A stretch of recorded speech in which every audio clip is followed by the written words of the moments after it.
Buenas tardes, amigas, amigos, compañeras, compañeres. Aquí estamos en Diálogo Internacional, una mirada desde nuestra América.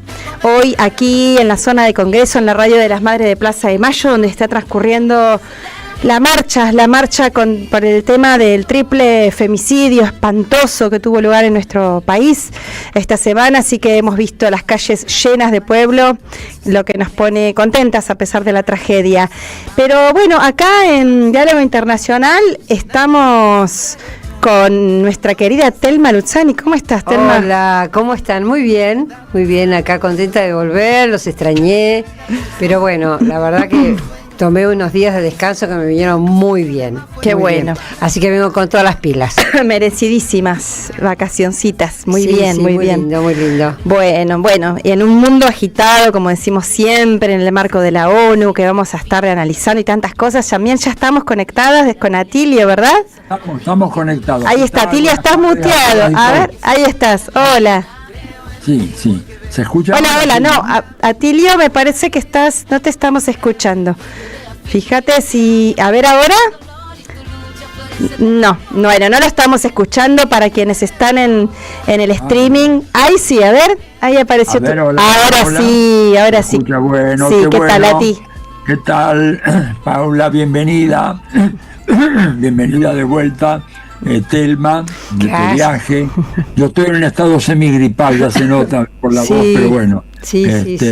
Así que bueno, un gusto muy grande. Ya les voy a contar porque me ha tocado ver las marchas por el tema de Palestina en Italia. Bien. Claro, así qué que fuerte. Impresionante, multitudinarias, la verdad. Mucha juventud, pero bueno, ya les voy a contar cuando hablemos del tema. Sí, qué fuerte. Sí, porque tenemos un montón de temas ya ahí que vamos a ir abordando.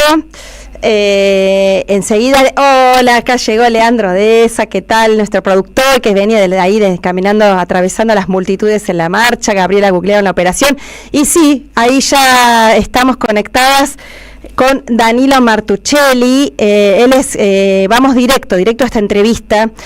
Después vamos a presentar más tranquilas y tranquilos el programa, que viene muy cargado, como decíamos antes, temas de la ONU, Palestina, Brasil, vamos a hablar también de Ecuador y otros temas, pero bueno, como estamos en la vorágine, vamos directo y vamos a presentar también los sorteos. No se preocupen que va a haber sorteos, todo lo que hacemos siempre cada sábado, pero ahora vamos directo con Danilo, porque él está en México y tenía una actividad, así que le vamos a presentar. Él, bueno, además de ser un compañero, un amigo, es brasilero, el compañero profesor Danilo. Ahora te vas a presentar, si te pedimos, vos también un poquito más ampliar la presentación, pero actualmente está en México porque están haciendo una estancia de investigación. Y bueno, él es especialista en muchos temas, ha escrito muchísimos libros, es investigador, es profesor y no me acuerdo si sos sociólogo o politólogo, Danilo. ¿Cómo estás? Acá te saludamos a Tilia Borón, Telma Luzzani y Paula Klachko. ¿Cómo estás? Hola Paula, querida Paula, un gusto estar con ustedes, con Atilio, con Telma. Estoy trabajando en la Universidad Federal de Uberlândia y soy cientista político, politólogo, pero en verdad los politólogos son más institucionalistas, ¿no? Entonces soy sociólogo político, mejor. Ahí está. Bueno, Danilo, la verdad que llamamos para hablar un poquito, para que puedas compartir en Diálogo Internacional un análisis de lo que está sucediendo en Brasil, un Brasil que tiene, bríos renovados, que tuvo la presencia esta semana en la ONU a través de la palabra de su presidente Lula, muy importante, una voz alternativa al poder que se pretende todavía hegemónico pero moribundo en el mundo. También las movilizaciones populares que se desarrollaron en estos días en contra de una posible o charlada amnistía contra el golpista de Jair Bolsonaro. En fin, y lo que tengas ganas de compartir respecto al análisis de la política y la lucha de clases en Brasil, ¿por qué no en estos días? Sí. Bueno, creo que hay un punto de inflexión en la política brasileña desde el tarifazo de la agresión imperialista de Trump, cuando intentó imponer un tarifazo contra los productos brasileños, y ahí empezó a ganar fuerza la discusión sobre la soberanía nacional, sobre la cuestión nacional que ideológicamente estaba un poco adormecida en Brasil, y principalmente por parte de la izquierda que estaba perdiendo sus símbolos nacionales hace tiempo, ¿no? Entonces hay esa cuestión de tarifazo y activa un conflicto, activa un poco la política brasileña, hay una reacción porque de Lula, del campo progresista, que estaba totalmente en la defensiva hasta entonces. Y Lula empieza a proponer la idea de un impuesto una discusión sobre el impuesto sobre la renta, especialmente la propuesta de inyección a los que reciben, parte de la población que recibe hasta 5.000 reales, los más pobres. También empezó a ganar fuerza la cuestión de la jornada de trabajo, la jornada de 6x1. Entonces, a partir de ahí, el campo progresista sale de la total defensiva que estaba hasta entonces para avanzar algunas discusiones, y una de ellas es sobre la cuestión nacional. La otra cuestión también que avanza en la discusión de Brasil, que ayuda a la izquierda a salir del campo progresista, salir de la defensiva total, es el tema de la democracia, el tema especialmente de los actos golpistas, y especialmente de la condena de Bolsonaro y otros agentes golpistas, especialmente más 5 militares, ¿no? Entonces, esos elementos, la cuestión nacional, la cuestión democrática, activaron el conflicto en Brasil. El campo progresista salió de la defensiva total e empezó a ocupar las redes sociales con agitación, pero cuando hubo la condena de Bolsonaro por parte de la Suprema Corte en Brasil, hubo una relación de la oposición de derecha, extrema derecha en Congreso, de aprobación tanto de una propuesta de enmienda constitucional que crearon una especie de blindaje en relación a los parlamentarios que cometieron crímenes. Entonces, para evaluar los crímenes cometidos por parlamentarios, debería haber una autorización por parte del Congreso, ¿no? Entonces ese es un poco el espíritu, el contenido de esta propuesta que llamamos aquí de PEC, ¿no? Propuesta de enmienda constitucional. La otra es la propuesta que empezó a avanzar también de amnistía de Bolsonaro y de los golpistas. Entonces, y además hubo en la misma semana, donde esa reacción que ocurrió por parte de los parlamentarios en el Congreso Nacional, de la Cámara Federal, en verdad, ocurrió una manifestación bolsonarista en el Día de Independencia, donde presentaron enorme bandera de los Estados Unidos, que demuestra su nacionalismo entreguista, ¿no? Su intento de fortalecer la agresión imperialista contra el Brasil, su propio país, ¿no? Por otra parte, después de estos intentos de renovación del golpismo en Brasil, hubo una reacción con manifestación en las calles brasileñas de capitales y también de ciudades medias. Eso es muy importante. Fue una manifestación que no vimos hace tiempo en Brasil, que fue una manifestación que creó un cierto ánimo por parte del campo progresista, y que contó con participación de artistas reconocidos, sectores amplios de clase media. Creo que los sectores más populares no tuvieron tanta presencia en ese momento, pero fueron manifestaciones que de alguna manera expresa lo que es el Frente Amplio en Brasil, ¿no? Que incorpora no solo la izquierda, pero sectores liberales, también liberales democráticos en Brasil. Ese es un poco el espíritu de esas manifestaciones, que se pronunciaron contra las dos propuestas de enmienda constitucional y garantizaron una recuperación también, que fue muy simbólico eso en las calles brasileñas, recuperación de los símbolos nacionales por parte del campo progresista. Entonces había, por ejemplo, en la Avenida Paulista en São Paulo, una enorme bandera de Brasil. La gente también salió con los colores de la bandera de Brasil, la cuestión nacional estaba presente. Entonces hay un proceso en Brasil de recuperación de esos símbolos nacionales, de recuperación de un cierto activismo por parte de la izquierda y del campo progresista en Brasil en contra del bolsonarismo y el intento de avanzar de una nueva etapa de golpismo en Brasil, ¿no? Y esas manifestaciones produjeron resultados. Hubo, por ejemplo, algunos recuos provisorios de las fuerzas del Congreso. Por ejemplo, el Senado bloqueó la aprobación de la PEC de la blindaje de los parlamentares. Esta PEC, ese proyecto, esa propuesta de enmienda constitucional no va a avanzar más. Hugo Mota presentó, negó la solicitud de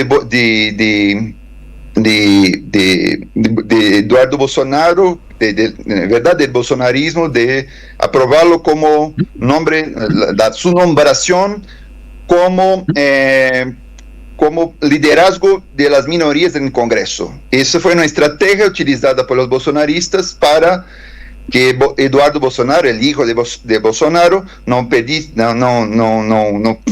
fuese casado, no perdiste su mandato. Entonces, ahora el nombre de Eduardo Bolsonaro está en el Comité de Ética y puede perder su mandato. ¿Por qué? Porque tiene, por cuenta del número de faltas, porque está articulando el golpismo desde los Estados Unidos, ¿no? Entonces, hace tiempo no participa de las reuniones de la Cámara, del Congreso Nacional, y puede perder su mandato, ¿no? Entonces, eso fue también un gesto de Hugo Mota, que es el actual presidente de la Cámara. Otro elemento también que está presente en ese momento es que el mismo Hugo Mota dice que va ahora a discutir el proyecto de ley sobre la exención del impuesto de renta para quien gana hasta 5.000 reales. Porque también en toda la discusión estaba diciendo que, bueno, están discutiendo pautas particulares, los bolsonaristas apenas en sus propios intereses y no de la gente, y su campo progresista logró provocar, y entonces ahora Hugo Mota está abriendo esa discusión en el Congreso para aprobar esta pauta que va a discusión en la Cámara Federal en el próximo 1 de octubre. Y también el Senado, las comisiones de Senado están discutiendo estas cuestiones. Entonces, en términos más generales, son un poco esos elementos que están presentes en la coyuntura desde el primer semestre hasta ahora, un poco algunas ideas podría plantear. Sí, Atilio, recordamos a la audiencia que estamos hablando con Danilo Martuchelli, analizando la situación de Brasil. Atilio quiere hacerte una pregunta. Sí, Danilo, porque se ha hablado mucho de la posibilidad de un encuentro ya no casual entre comillas, aspas, ¿no? Como se dice en portugués, ahí de Lula con Trump en Naciones Unidas. ¿Hay previsto un encuentro ya formal entre Lula y Trump para la próxima semana, como se decía? Lo que sé que durante la Asamblea de ONU Trump habló incluso de una química con el presidente Lula, sí, que un poco desmoralizó el bolsonarismo, que se presenta como su aliado central, ¿no? Pero no sé, no tengo una información precisa de cómo va a ocurrir esta reunión. Creo que no sería una reunión propiamente presencial, pero creo que no sabría decir cuáles serían los términos de esta reunión efectivamente. No se ha vuelto a hablar del tema. Sí, lo que pasa es que los bolsonaristas están intentando ahora aprobar medidas para reducción de penas de los golpistas, ¿no? Que se llama en Brasil de dosimetría. O sea, sustitución de amnistía por la dosimetría. Pero creo que Lula no va a poner eso en discusión. Creo que las discusiones que Lula va a hacer con el Bolsonaro de los Estados Unidos, con Trump, serán discusiones más en términos comerciales. No creo que esa discusión se pueda avanzar en términos de una amnistía, por ejemplo, para Bolsonaro en ese momento. Bien. Y un poco hay que agradecerle, estoy siendo sarcástica, ¿no? Pero digo, un poco hay que agradecerle a Trump que presionó tanto con lo de los aranceles y con todo lo que hizo, que un poco generó esta respuesta interesante del campo popular, esto que vos mencionás, salir de la defensiva en la que estaban metidos. Te pregunto, estas movilizaciones en la calle, esas movilizaciones en la calle, el brote del nacionalismo, que también Trump le da la excusa porque los propios bolsonaristas usan la bandera de Estados Unidos. Bueno, eso les permite al campo nacional y popular reapropiarse más todavía de los símbolos nacionales, pero esa salida de la defensiva en las calles y todo, ¿eso presiona? ¿Este es lo que está presionando al Parlamento? Porque sabemos que el Parlamento siempre le juega en contra a Lula. Sí, creo que sí. Creo que esas manifestaciones tuvieron este impacto, pero por cuenta de una tendencia histórica en los últimos años en Brasil, del lulismo, que es caracterizo como un tipo de populismo desmovilizador, difícil cambiar las cosas en términos organizativos de una hora para otra. Incluso Lula, en el encuentro sobre democracia en la ONU esa semana, reconoció que su gobierno no avanzó en términos de organización popular, ¿no? Que los progresismos en general, pero estaba hablando de su propio gobierno, no avanzó en términos de organización popular. Entonces creo que hay una recuperación del ánimo de la lucha, pero que no se tradució todavía en organización. Creo que habrá un tiempo para eso avanzar, pero hay cuestiones que permiten avanzar esta lucha, avanzar este ánimo, avanzar en términos organizativos. Una de ellas tiene que ver con un poco la ofensiva de Trump, porque la cuestión nacional reapareció en el debate del progresismo. Entonces esa es una cuestión. Otra cuestión es que el gobierno tiene agenda con propuestas sobre los impuestos, reducción de impuestos para los más pobres, aumento de los impuestos para los más ricos, cuestión de la jornada de trabajo. Hay algunos elementos de la agenda progresista que están presentes y son muy importantes para unificar y organizar la lucha. Danilo, y otro elemento... perdón, sí. Sí. Y para concluir, otro elemento que favorece esta lucha, creo que son las divisiones del bolsonarismo, ¿no? Claro. Que se presenta ahora. Pasar ahora a hacer propaganda de un eduardismo, que en referencia a Eduardo Bolsonaro. Hay gobernador de São Paulo que puede salir candidato a presidente, hay otros gobernadores, Caiado, Zema también, la propia esposa de Bolsonaro. Entonces hay una división, actualmente hay una división por cuenta del tema electoral, especialmente cuál será el liderazgo sustituto de Bolsonaro en las próximas elecciones. Danilo, yo quería que ampliaras el tema vos hablaste de un centro amplio, si esto es incipiente, si ha avanzado o si está todavía en ciernes, y cómo estaría compuesto, porque vos hablaste de los liberales de centro. ¿Cómo se compondría este Frente Amplio? El Frente Amplio fue el que garantizó las elecciones de Lula en 2022. Creo que se mantiene. Entonces, la expresión de eso en el gobierno, Simone Tebet, ¿no? Que se convirtió en una figura que apoya Lula y va a salir al Senado compondo con Lula.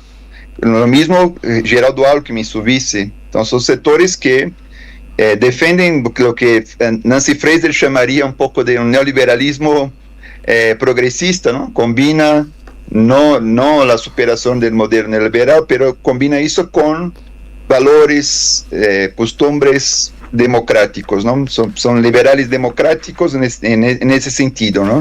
Entonces Lula tiene un poco de dificultad de romper con el modelo neoliberal por cuenta de eso también, porque de todo momento tiene que estar manejando estas alianzas, ¿no? Y esos sectores fueron importantes para garantizar la victoria de Lula y la derrota de Bolsonaro en 2022. Hay algunas asociaciones patronales que se posicionaron contra el bolsonarismo, incluso del agro, por ejemplo, la Asociación Brasileira de Agronegocio, Asociación Brasileira de la Industria de oleaginosas vegetales, Fiesp, etcétera, grupos de juristas. Entonces hay incluso sectores de los bancos nacionales también, porque en el caso de capital financiero en Brasil tenemos que percibir lo siguiente: los sectores de la Faria Lima, que son los bancos de inversiones, están con Tarcísio, están con Bolsonaro, pero tendencialmente en Brasil los bancos comerciales privados están más vinculados a ese campo que es dirigido por el PT, por el campo progresismo, ¿no? Incluso en el proceso de impeachment no defendieron abiertamente el impeachment de Dilma, entonces se posicionaron un poco de manera tímida en ese proceso. Entonces hay divisiones, o sea, hay un grupo, sectores empresariales, incluso sectores de clase media urbana, que avanzaron en relación a apoyar a Lula y se mantienen muchos de ellos con esa mirada. Incluso ahora Rede Globo de Televisión, ¿no?, que impulsaron de algún modo las manifestaciones de domingo pasado. Entonces hay esta dinámica en Brasil, porque Bolsonaro siempre confronta la Rede Globo, esos grupos, y está muy vinculado a sectores de los propietarios de tierra, del medio capital y de la alta clase media en Brasil, en términos de base social, ¿no? Y en términos de dirección son esos bancos de inversiones, bancos internacionales, banqueros internacionales que están vinculados a una calle en Brasil llamada Faria Lima. Entonces, la Faria Lima está con Bolsonaro, pero la Avenida Paulista, donde se concentran los bancos comerciales como Itaú, Bradesco, están más cercanos de Lula. Esa es la dinámica del conflicto de clases, donde se tiene que mirar un poco esos fraccionamientos en la burguesía, también pensar cómo se vinculan los diferentes sectores de las clases medias y los trabajadores en relación a esos dos campos que son los campos polares hoy que se disputan. No hay tercera vía en Brasil, ¿no? Así es, tocar al pueblo brasilero, sus organizaciones populares, presionar dentro de ese frente amplio para que Lula siga por este interesante nuevo camino que está emprendiendo. Danilo, te agradecemos muchísimo tu participación en Diálogo Internacional y bueno, hasta una próxima vez. Yo agradezco mucho. Un abrazo grande para todos. Abrazo. Abrazo grande. Bueno, como siempre en este programa, rapidito, la dinámica, tantas cosas. Estamos ahora pasando por América Latina. Vamos a ir, ya ahí están conectándose nuestro productor y Gabriela Gugliaro en la operación técnica también están conectándose y creo que ya está. Sí, vamos a entrar ahora a hablar de Ecuador, porque no sé si están al tanto, pero bueno, en Ecuador hay un paro indefinido desde hace ya varios días de la CONAIE, la Confederación Nacional de me falta una palabra, indígenas, me salté una palabrita, ahora la vamos a ver bien, la sigla la CONAIE, a desplegar bien, pero bueno, para eso, para analizar la situación del Ecuador y esta lucha y todo lo que implica, ya estamos conectadas y conectados con Orlando Pérez, que es el analista internacional, es periodista, ya lo hemos entrevistado muchas veces, tuvimos el lujo de tenerlo en Diálogo Internacional. ¿Qué tal, Orlando? Acá estamos Atilio Borón, Telma Luzzani y Paula Klachko. ¿Cómo estás? Hola, ¿qué tal? Qué gusto saludarles. Pues aquí, conectados con ustedes para conversar sobre lo que está pasando en el Ecuador, que ya son varios días de movilizaciones, paralización, bloqueos, pero también de una enorme, intensa represión por parte del gobierno de Daniel Noboa, que ha puesto todo el aparato represivo, policial, militar, de inteligencia, y también habría que sumar ahí a los medios de comunicación que se han juntado para este aparato represivo, que no solamente es lanzar bombas lacrimógenas, sino también estigmatizar, bloquear cuentas bancarias, meter preso a la gente. Y también lo que digo de los medios de comunicación, una campaña atroz para desprestigiar la movilización popular. Ajá, bueno, qué delicado panorama, Orlando. ¿Y digamos, qué estaría impactando más en la opinión pública, en el pueblo ecuatoriano? ¿Quién estaría, según tu evaluación, tu análisis, ganando un poco la pulseada? ¿La lucha en las calles o el discurso y la represión y las mentiras, el fake news? También escuché que este señor ridículo, Milei ecuatoriano, Daniel Noboa, recordemos, empresario, ligado al narcotráfico en serio, no como los que acusan falsamente, estuvo también hablando de que estaba presente hasta el tren de Aragua. Vuelven ahí a blandir otra vez el fantasma. Acá parece, Orlando, que en vez del fantasma que recorre América, parece, en vez del comunismo, como decía Marx, es el tren de Aragua, ¿no? Un fantasma que le echan la culpa de todo. Pero contanos eso, entonces, ¿qué estaría ganando la pulseada? ¿La lucha en las calles o este discurso mentiroso del gobierno? Mira, yo empezaría por un balance que podría apuntar en dos direcciones. La primera es que la semana anterior y esta creo que fueron las peores para Daniel Noboa desde que está en el gobierno desde noviembre del año 2023. Y digo las peores semanas porque hasta ahora había logrado sostener su narrativa, su relato de que él gobierna, que la gente le apoya. Y en estas 2 semanas se le aparece este paro, que es producto del incremento del precio del diésel. Y por otro lado también está la Corte Constitucional, que le ha negado algunas leyes, le ha bloqueado algunas leyes que se aprobaron en la Asamblea con una mayoría forzada, leyes de solidaridad les decía, pero en realidad era para incrementar algunos impuestos, etcétera. Y por supuesto también me parece que eso se está midiendo en las encuestas, porque ha caído casi 24 puntos en una encuestadora, otra 16 y otra 20 puntos. Esto todavía habría que valorar y evaluar mejor, porque en esta pulseada, como tú planteas, hay 2 factores. El uno, efectivamente, es la movilización social, popular, que se ha ido gestando, se ha ido desarrollando. El día de hoy, en la tarde, primeras horas de la tarde, en Otavalo, una ciudad de la parte norte de Quito, se ha movilizado alrededor de unas 20,000 personas, lo cual nadie se esperaba, y esto efectivamente ya da cuenta de una movilización mucho más intensa. Hay bloqueos en algunas provincias también, pero lo otro tiene que ver con que la palabra del presidente, la conversación digital, pública, ha caído con todo en contra de él. Cada vez que sale con algo como esto que tú mencionas, de que la movilización está financiada por el narcotráfico, por el terrorismo, por el tren de Aragua, obviamente no le da resultado como podría haber sido antes. Lo que se queda en duda es hasta dónde esta movilización se va a sostener, porque el presidente dijo la tarde-noche de ayer de que no iba a ceder a nada, que no iba a negociar con nadie, y también en el movimiento indígena hay la misma postura de no ceder hasta que no se revean las medidas económicas. Pero también la otra parte tiene que ver con un manejo político que está haciendo el aparato político del gobierno, con algunos dirigentes tratando de cortarles, de comprarles, de darles canonjías. Y una cosa que se reveló el día de hoy también es la distribución de más de $500 millones en bonos directos hacia la gente, amas de casa, choferes, transportistas, para neutralizar el paro.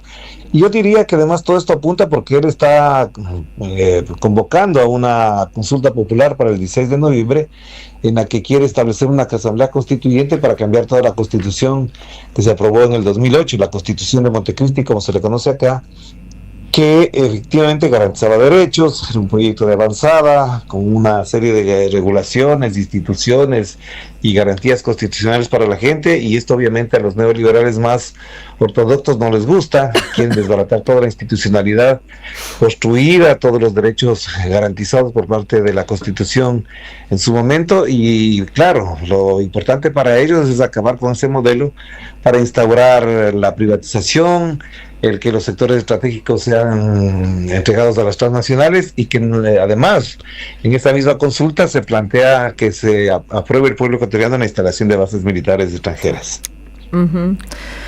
Otra vez bases militares extranjeras, que recordemos que en 2008, ¿no? Las echó, bueno, no le renovaron la licitación o los permisos para continuar con la base militar de Manta. Sí, Atilia, Telma te quiere hacer una pregunta, Orlando. ¿Qué tal, Orlando? Claro. Telma. Hola, Telma. La pregunta está vinculada, sí, justamente a esto, la sensación de que, como en espejo con Argentina, el presidente Noboa ha tenido varias reuniones con altos funcionarios estadounidenses y pareciera que ha prometido cosas.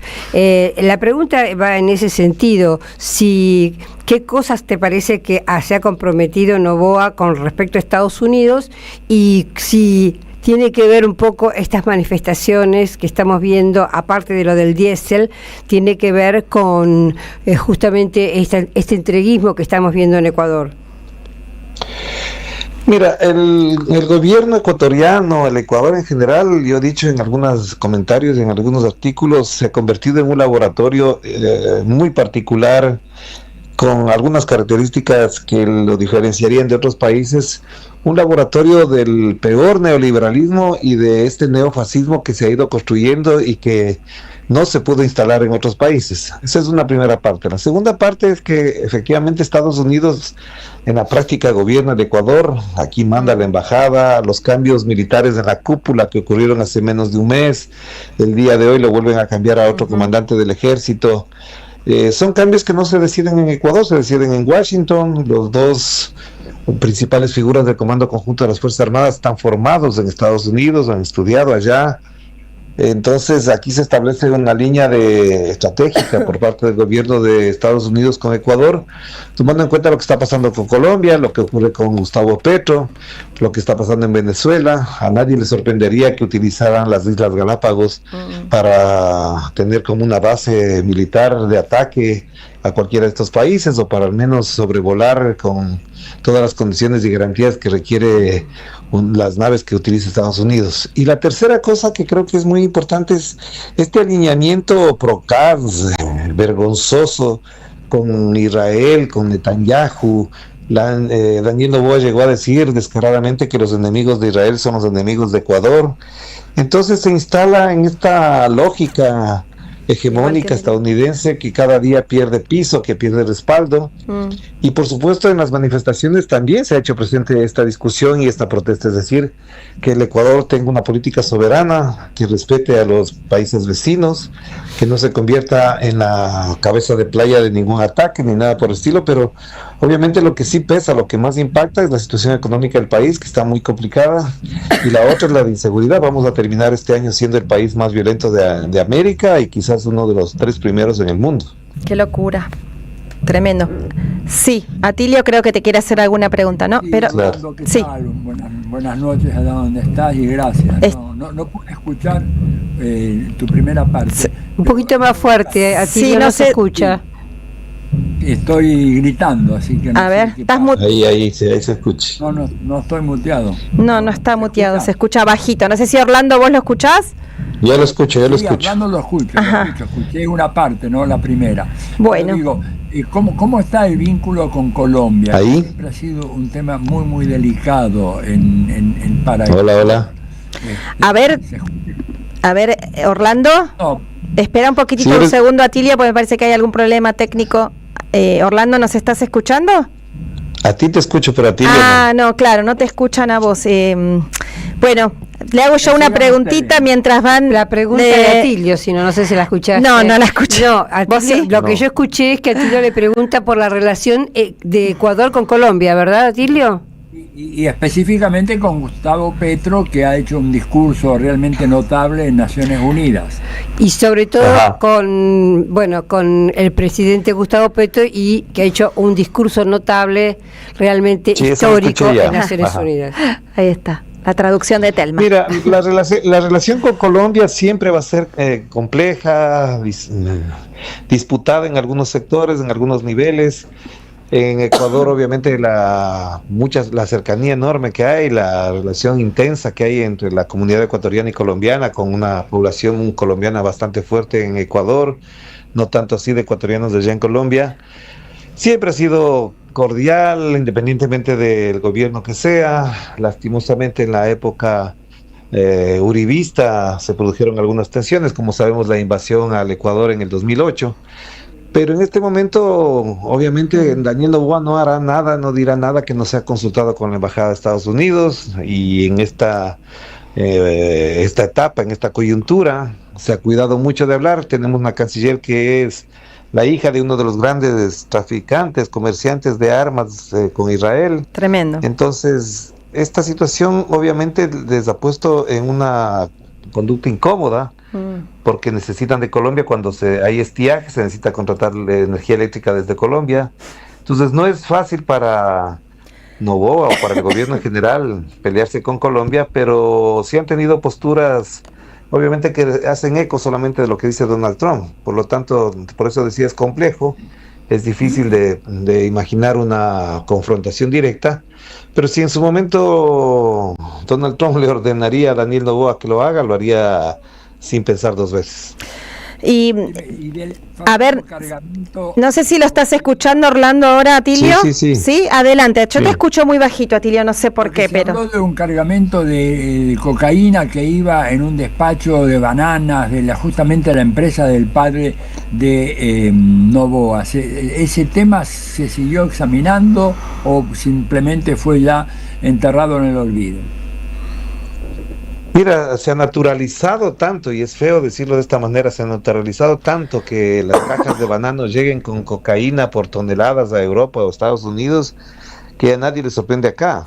Lo que sorprende es que la justicia no haga nada, que la fiscalía no intervenga en las empresas ni los bancos donde se lava la plata del narcotráfico, entre ellas las empresas de la familia Noboa, que son las que tienen la mayor cantidad de producción de banano y de exportación de banano del Ecuador. Y en segundo lugar, a eso se suma que Estados Unidos coloca barcos, portaaviones, etcétera, en el sur del Caribe, cuando el 30% de la droga que llega a Europa y Estados Unidos sale del Ecuador por los puertos de Guayaquil, de Manta, de Bolívar y de Pozorja. Eso ya lo han comprobado las mismas autoridades estadounidenses. Entonces sorprende que mientras despliegan esa cantidad de portaaviones y barcos y aviones y demás en el sur del Caribe, acá no pase nada y sigan saliendo los barcos llenos de droga.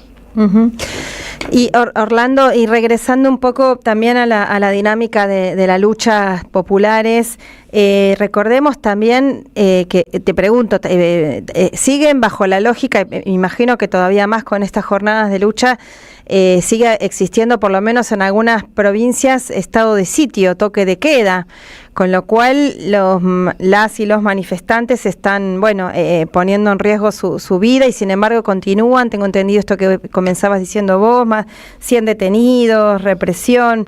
La pregunta es, están los antecedentes, ¿verdad?, de estos movimientos con tintes insurreccionales que sucedieron en octubre de 2019, al mismo tiempo que pasaba también en Chile. Después se retomó en 2022 y ahora nuevamente. Siempre el combustible, siempre el aumento del combustible en el eje, en el centro de la cuestión, pero bueno, esto es el paquetazo del FMI. Te pregunto entonces, eso de lo del estado de sitio, ¿cómo se compagina con esta efervescencia popular y si tiene acompañamiento en las ciudades, en las capitales, en las ciudades de parte de la otra parte del sujeto popular, ¿no?, que no es solamente los movimientos indígenas? A ver, ahí yo dividiría en dos partes. La primera, desde que está gobernando Noboa se han establecido 7 estados de excepción, a pesar de que la Corte Constitucional le ha dicho que no son constitucionales porque no se justifican por ningún lado, es decir, no están sustentados constitucionalmente, no hay condiciones para generar un estado de sitio, de excepción y toque de queda, que es lo que ha establecido, por ejemplo, desde la semana anterior en 5 provincias del Ecuador, es decir, no se puede circular después de las 10 de la noche. Como si viviéramos efectivamente en un estado de guerra y lo único que le importa es que no haya movilización, no haya protesta, bloqueos, etcétera. Eso es por un lado. Por otro lado, también efectivamente la manifestación, la movilización social y popular no está solamente con la CONAIE, que es la Confederación de Nacionalidades Indígenas del Ecuador, sino que se han integrado también algunos gremios, grupos de trabajadores, de estudiantes, En Quito ha habido manifestaciones en la semana. Lastimosamente, lo que sí hay que decir es que la prensa en general, incluso la prensa internacional, se ha concentrado en otros temas y ha dejado de lado este asunto que es muy importante. Entiendo lo que significa la situación de Petro, de Colombia, de Israel, de Gaza, pero en el Ecuador han habido manifestaciones y movilizaciones durante toda la semana en Quito, en Guayaquil. Hubo en Cuenca una movilización la semana pasada, más de 100,000 personas en contra de la minería y por supuesto de rechazo a la política ecológica, ambientalista del gobierno de Noboa. Es decir, ha habido una movilización bastante diversa, plural, abierta, no solamente indígena ni campesina. Lo que pasa es que la represión, la acción militar y policial se ha concentrado, a diferencia del 19 y del 22, en impedir que los indígenas lleguen a Quito o lleguen a poblaciones urbanas. Por lo tanto, lo que han intentado y lo han logrado en gran medida es bloquear el ingreso de las rutas de la Panamericana Norte y Sur de Quito, con el afán de que no se llegue a Quito, pero en Quito las manifestaciones son más de carácter pacífico y obviamente no tienen la misma contundencia que tuvo en años pasados. Lo que sí creo que hay que considerar es que esto recién empieza, así fue la otra vez, así fue el 19, así fue el 22, empezaron una semana focos de bloqueos y después prácticamente se concentraron en Quito y en Guayaquil. Claro, eso te iba a complementar la pregunta, porque si bien Noboa, ese dictador suelo, ¿no?, a lo Milei de Ecuador, dice que no va a dialogar y que no va a negociar, los otros decían lo mismo dijo Lenín Moreno en su momento, Guillermo Lasso, ¿no?, decían lo mismo y sin embargo se tuvieron que sentar a negociar, no les quedó otra porque se les incendiaba el país. ¿Cómo ves que el desenlace entonces de los próximos días en este sentido?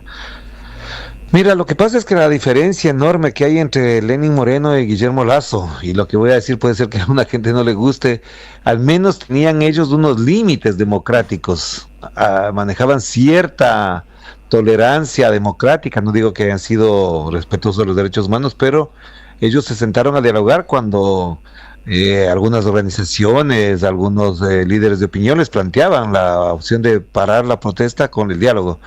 El señor Noboa fue capaz de meterse en una embajada como la de México, ha establecido estado de sitio, ha violentado la Constitución cuantas veces le ha dado la gana, no respetó en la campaña electoral ni pidió licencia, nombró una vicepresidenta a dedo, establece, como digo, estados de emergencia cuando le viene en gana, y entonces a mí me parece que él tiene otro tipo de confianza, o al menos tiene otro tipo de respaldo por parte de los Estados Unidos, y eso le hace que actúe de esa manera, sin límites, sin consideraciones, además de una cosa que ha caracterizado a él, es mentir completamente todo el tiempo, es decir, miente todo el tiempo a todo mundo, diciendo que hace una cosa y no la hace. Por ejemplo, ofreció a los campesinos de la provincia de Chimborazo tractores, hizo un acto supuestamente entregando los tractores, y pocas horas después los tractores estaban regresando a Quito porque le dijeron que les iban a entregar después. Entonces tiene una estrategia de esta naturaleza, a los Milei, a los Trump, que son el trío perfecto de la peor barbaridad que ha dado la política en nuestro continente. Bueno, Atilio. La verdad que no, muy completo el panorama, Orlando, muchísimas gracias. Seguiremos de cerca lo que esté ocurriendo en Ecuador, y eso que tú decías, cómo han erigido verdaderas barreras para que los pueblos originarios no puedan llegar a Quito desde el norte o desde el sur, es bien decidor sobre la gravedad de la situación que podría llegar a producirse en caso de que se superasen esas barreras. Pero bueno, estaremos en contacto contigo. Claro que sí. Amigos del Ecuador. Un gran abrazo. Un abrazo entonces, gracias a ustedes. Que pasen bien. Gracias, Orlando. Estábamos hablando con Orlando Pérez, analista internacional, periodista de Ecuador, analizando la situación. Bueno, muy bien. Ahora vamos a tomarnos un respirito en el programa, que empezamos así, como una tromba, para decir las cosas que normalmente decimos al principio y no pudimos. Por ejemplo, el sorteo. Así que ya quienes quieran pueden escribir al 11 3200 0530 o 11 3200 0530, ya saben, es el WhatsApp de la radio de las Madres de Plaza de Mayo. Quienes quieran participar del sorteo de el libro La dictadura del capital financiero.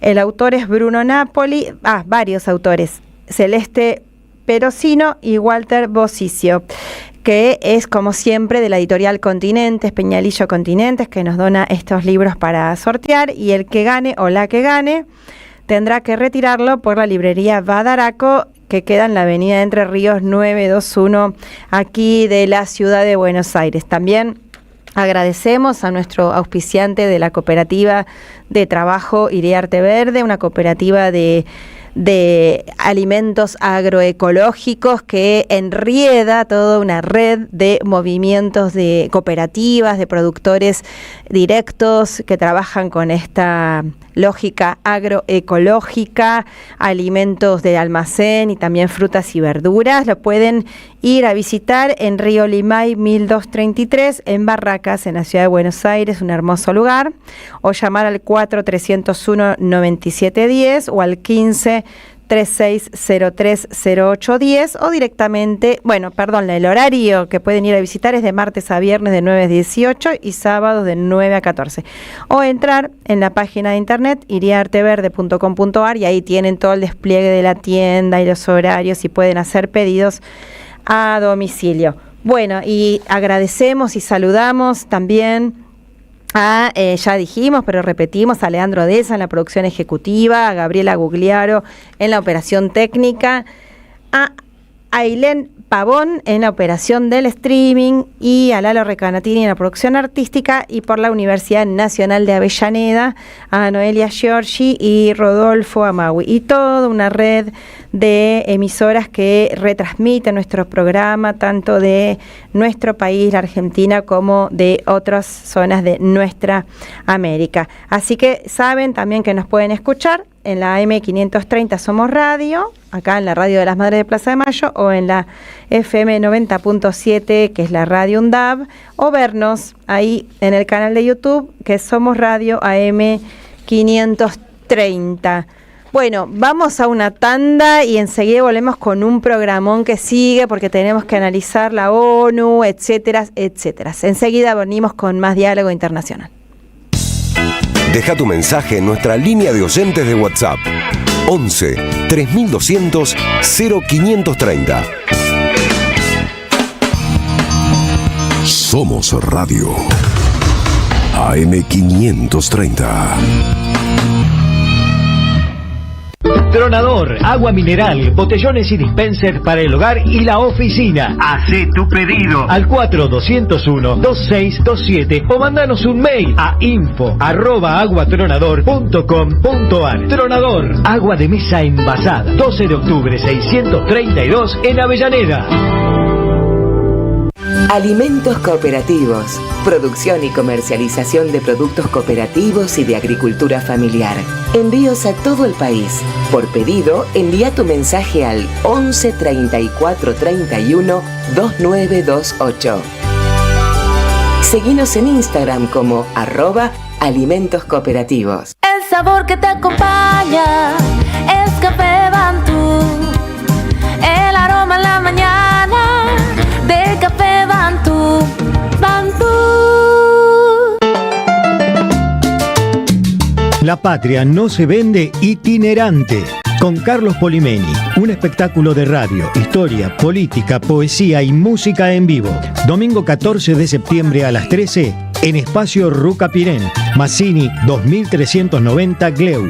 El 21 de septiembre a las 13 en el Federal, Padre Espinal 875 Merlo. Y el 28 de septiembre a las 13 en Bargoglio, Bacacay 2414 Flores. Entradas por Alternativa Teatral. Produce Don Narciso. La patria no se vende, la patria se defiende. Auspicia Somos Radio AM530.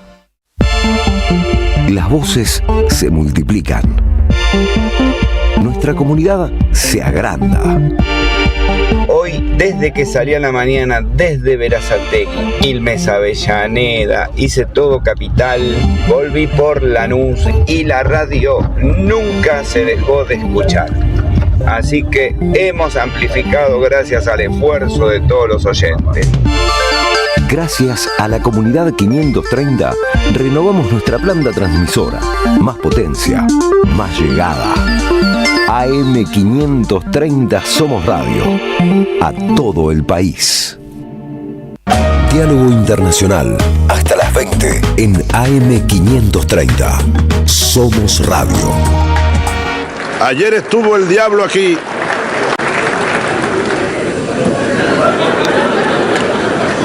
En este mismo lugar huele a azufre todavía. Ayer el señor presidente de los Estados Unidos, a quien yo llamo el diablo, vino aquí hablando como dueño del mundo. Un psiquiatra no estaría de más para analizar el discurso de ayer del presidente de los Estados Unidos. Bueno, qué linda manera de empezar recordando, escuchando las palabras del eterno comandante Hugo Rafael Chávez Frías cuando hablaba, ¿no? Tomaba la palabra de los pueblos en ese escenario que es la Asamblea de las Naciones Unidas y cantaba tremendas verdades que la verdad que parece que el tiempo no hubiera pasado porque son absolutamente aplicables, ¿no? Hoy en día. Antes era contra Bush, ahí hablaba huele a azufre y el diablo y el que necesitaba un psiquiatra era Bush. Hoy es Trump. ¿Qué decís, Atilio? ¿Qué decís, Telma? Que la verdad que las palabras de Chávez hoy se aplican de manera más milimétrica todavía, porque la verdad que Bush sí tenía sus cosas, pero este personaje es realmente escapado de un salón psiquiátrico. ¿Qué querés que te diga? Las cosas que dice, los comentarios que hace. Además, no nos olvidemos, bueno, en fin, no vamos a hablar porque realmente no tiene mucho sentido perder el tiempo en un personaje de eso, ¿no? Pero son peligrosos y pueden hacer mucho daño. Así es, sí. Una cosa que digamos quería destacar de esta asamblea, que es anual, todos los años en septiembre se reúne, pero tengo la sensación, no sé si ustedes comparten, es que justamente esta época transicional que estamos atravesando se puso muy en evidencia en esta nueva reunión de la Asamblea General. No solo porque después vamos a hablar un poco en profundidad de la posición de Gustavo Petro, que fue extraordinaria, sino justamente por esto mismo que estamos hablando, ¿no? Trump con sus mentiras, con sus digamos, confusiones, no porque él esté confundido, sino porque intenta confundir esto, por ejemplo, de mostrarse con Lula, cariñoso con Lula, que tenía química, así como tiene química con Putin, al otro día lo está repudiando, o puede tener química con Xi Jinping y al otro día le está subiendo los aranceles, es decir, esta manera constante de confundir. Pero por otro lado hubo realmente presencias y discursos muy fuertes que ponen en evidencia lo que está sucediendo en el mundo. Yo creo que uno de los peores, más trágicos, pero lamentablemente muy vinculados con la realidad, es el de Israel. Lo que dijo el señor Netanyahu, que afortunadamente sufrió un fuerte cachetazo porque todo, salvo lamentablemente Argentina y algún otro país, todo el mundo se levantó y se fue de la asamblea en repudio por lo que dijo. Y este hombre lo único que hizo fue mentir, diciendo que no había bombardeados civiles, que no pasaban hambre, que justificando el genocidio sin nombrarlo como tal. El príncipe de las tinieblas, ¿no? Escuchabas a Netanyahu y parecía, no sé, un tipo salido de la Edad Media, poniendo la religión ahí, que va en defensa del judaísmo contra toda la humanidad, no sé, todo el planeta, que está tratando de victimizarse cuando no es así, cuando son cada vez más, de verdad, alrededor del planeta, judíos y judías. Me siento parte de eso, como que tengo raíces en esa comunidad, que estamos absolutamente en contra del genocidio que se está llevando a cabo en Gaza y del sionismo, ¿no? Cada vez más judíos y judías antisionistas que al revés, que nos hacen quedar en Chester. No podemos dejar de pensar en nuestras ancestras, en nuestros abuelas que vinieron escapando de las peores miserias de los pogromos en las zonas de Rusia, después el horror de Hitler, y ahora mal usan ese nombre para cometer un genocidio, y la tortura y el exterminio. Realmente es muy horripilante ese escenario que tuvimos que ver. Sí, la verdad que es una desgracia lo que está ocurriendo, y fíjate, no solamente eso, hay otra cosa que llamó mucho la atención, fue la mágica transformación de uno de aquellos más feroces líderes terroristas que actuaban en Siria, y ahora aparece vestido de traje, ¿no es cierto? Pero no solamente vestido de traje, sino realmente haciendo un discurso absolutamente pro-estadounidense. Fue recibido por el ex jefe de la CIA, el general Petraeus, ¿no es cierto?, que fue durante unos cuantos años. Combatieron ellos, Petraeus como ex director de la CIA y máxima autoridad militar en Irak, en contra de este personaje, y ahora fue recibido con honores e incluso valorizado como un líder que está trayendo la paz a Medio Oriente. Esto demuestra la absoluta falta de honestidad de parte de los grandes actores del imperio, ¿verdad? Y por supuesto empezando por el presidente y siguiendo por el secretario de Estado y todo lo demás. Pero bueno, lo veo ahí a Gregory en línea, no sé. Pero espera, tranquilo, Atilio. Yo quería destacar... Perdón. Yo quería destacar otra cosa más de esta reunión, me parece que es muy llamativo, y es que creo que nunca se había visto esto de que como dijo Chávez, el que se cree dueño del mundo ha decidido, por ejemplo, que no pueden ingresar a las Naciones Unidas, que supuestamente es de todo el mundo, los palestinos. O sea, no darle la visa, por ejemplo, al presidente de la parte de Cisjordania. Esto creo que nunca lo vimos, porque lo que estoy acostumbrado, Atilio, Paulo, ustedes me dirán si estoy errado o no, era, por ejemplo, que Fidel Castro podía hablar en la Asamblea Nacional de las Naciones Unidas. Lo vimos al señor Chávez hablando en la Asamblea Nacional de Naciones Unidas. Así, era un lugar comunitario, así como se había decidido al final de la Segunda Guerra Mundial. Es decir, en esta asamblea se dio un paso más hacia la falta de democracia y hacia la falta de justamente de respeto a esto que es comunitario.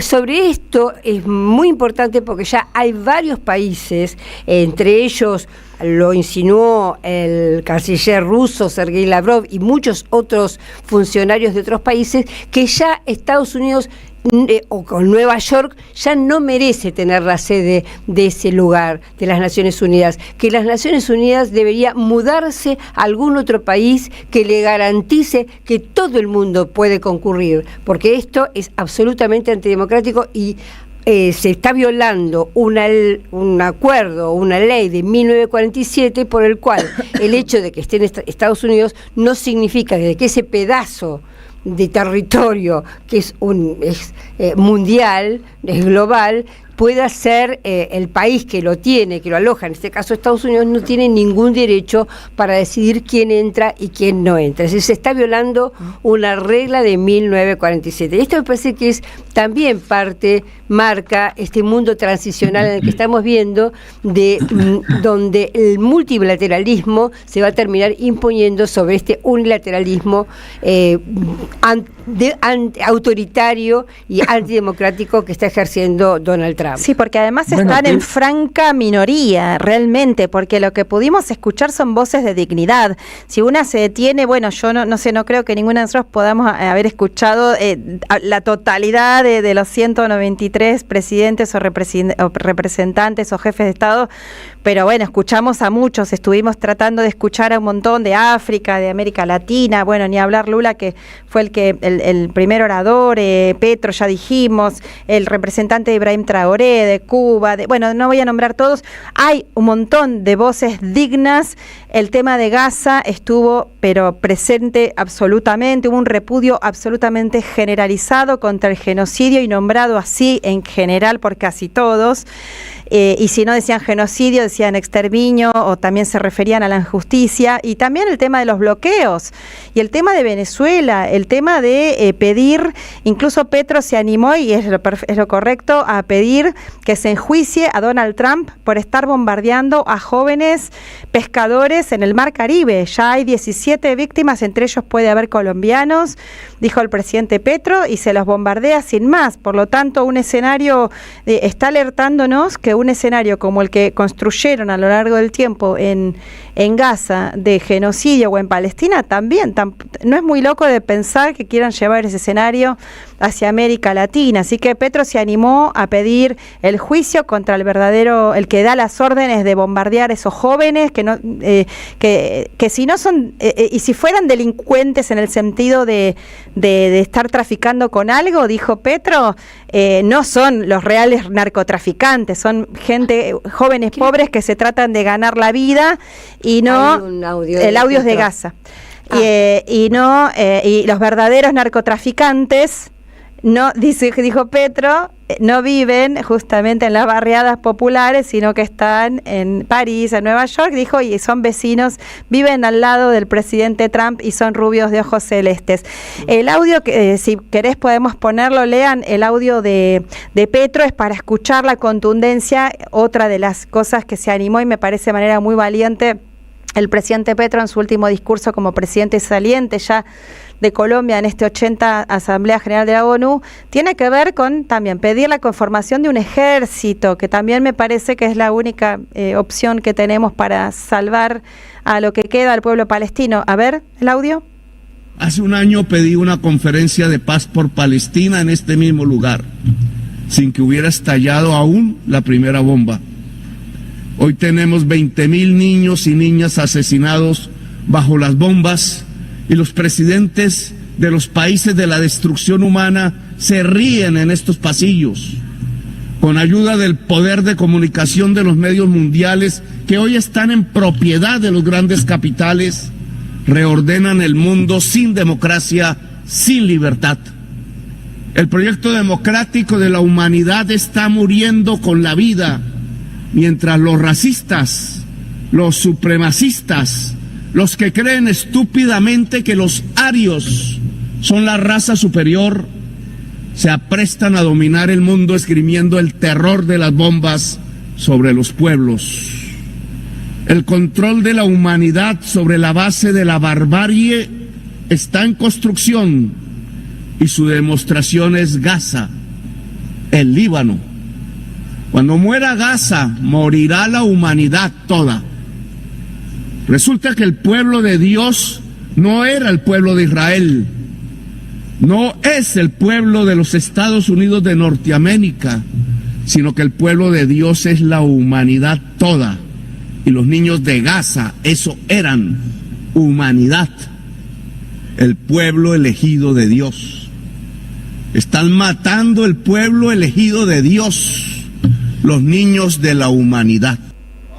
Bien, sí, bueno, no era en este pedacito del audio, pero que vale la pena, recurran a escucharlo entero, porque la verdad que vale muchísimo la pena, pero sí, en otra parte, el presidente Gustavo Petro llamó a conformar un ejército de la salvación del mundo. Esta fuerza militar tendría como primera y urgente misión liberar a Palestina. Bueno, y convocó a sumarse a voluntarios y militantes del mundo entero como única forma de parar esta masacre. No, la verdad que dijo todas las verdades. Yo creo que esto de no voy a ser más presidente lo ayudó a decir todo sin pelos en la lengua. Después fue a una protesta contra Israel y a favor de los palestinos. Civil estaba con Roger Waters, por ejemplo, y muchos otros civiles defendiendo esto, y Estados Unidos revocará la visa a Petro justamente por esta actitud que tuvo el presidente de Colombia. Se debe haber hecho mucha mala sangre Petro, ¿no?, de que le revocaron la visa para ir a Disneylandia. Vamos a seguir igual hablando de todos estos temas, pero vamos a incorporar ahora a Greg Wilber, Wilpert. Él es periodista alemán, pero reside ahí en las entrañas del monstruo, como decía Martí, en Estados Unidos. Así que queremos charlar y conocer su análisis sobre la política justamente de Trump, tanto externa, que la estuvimos escuchando, patética, pero también interna.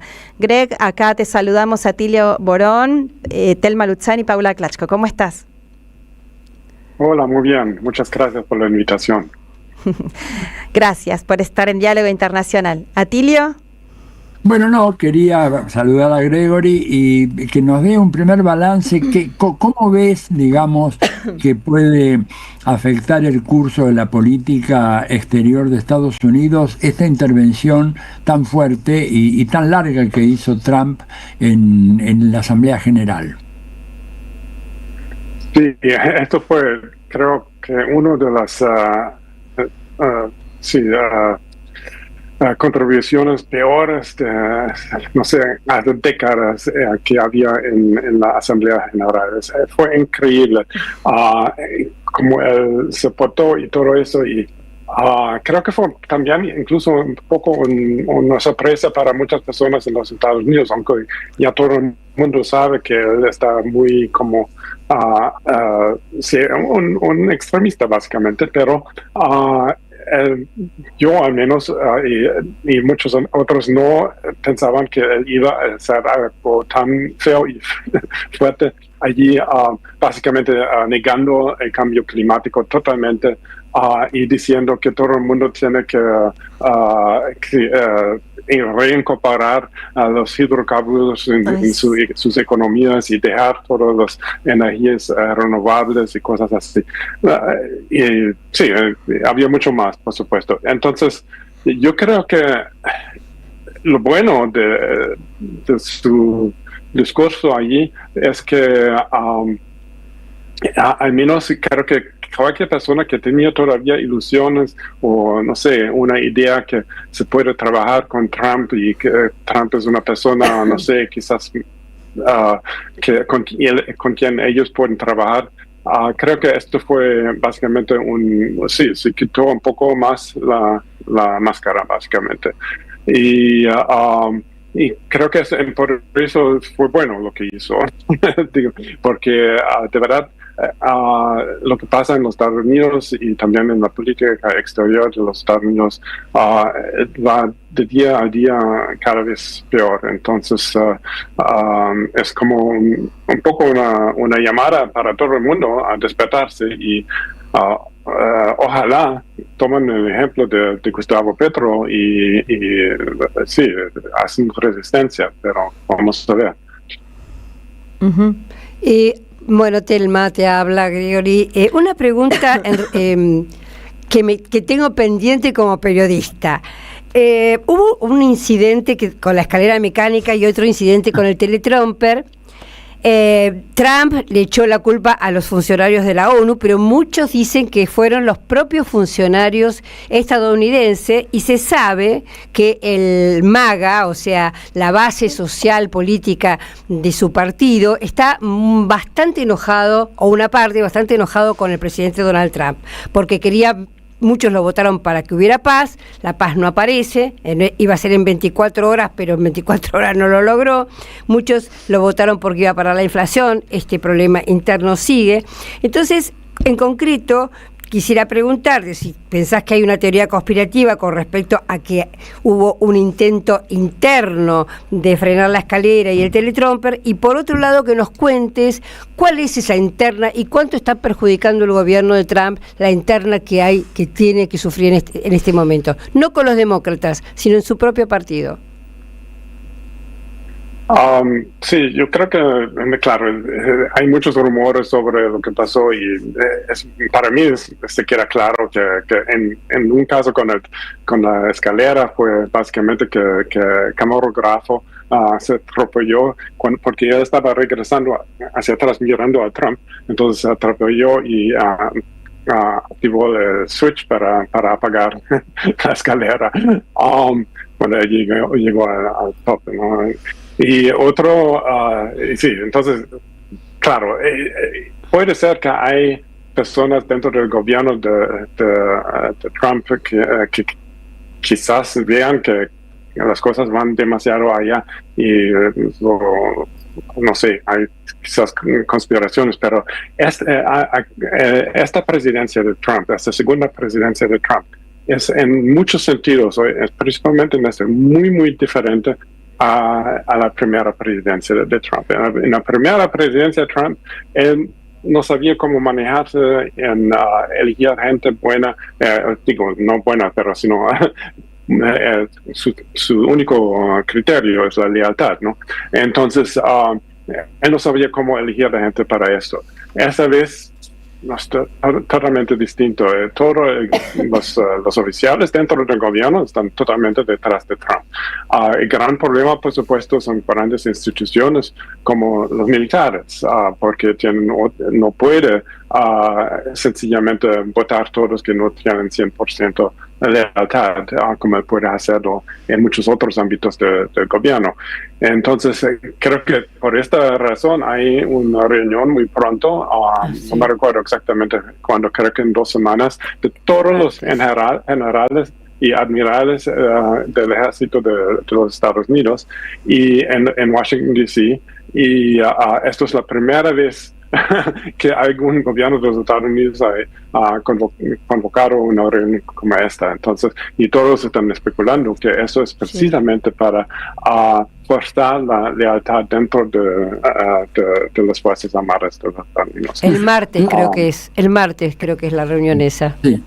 Ahora, sabes que hay un artículo que publicó un periodista, creo que es politólogo también, Steve Corbin se llama, Steve Corbin, que hizo un análisis de los gabinetes presidenciales de Estados Unidos desde el primero, ¿no es cierto?, hasta la actualidad.